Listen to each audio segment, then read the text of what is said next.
धारावीचा पुनर्विकास सरकार का करत नाही असा सवाल संजय राऊतांनी केलाय। मुंबईला आणि राज्याला काही मिळालं की ठाकरे गटाला पोटदुखी होते असा पलटवार आशिष शेलारांनी केलाय।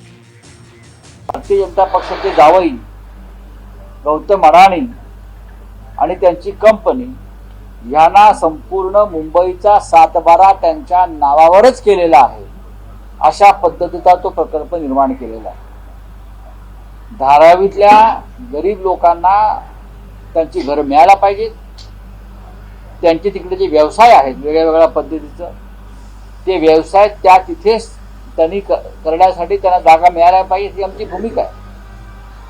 पण हा प्रकल्प मग सरकार का करत नाही? अडवणूक आंदोलन कधी मोर्चा, अडवणूक आंदोलन कधी मोर्चा। मुंबईत मात्र उबाटाबाबत एकच चर्चा, मुंबईत मात्र उबाटाबाबत एकच चर्चा। धारावीतून निकालेंगे मातोश्री टूका खर्चा। मुंबईला आणि राज्याला काही विकासातून मिळालं की ज्यांची पोटदुखी होते ते म्हणजे उबाटा, आणि त्यामुळे हा यांच्या पोटदुखीचा कार्यक्रम आहे।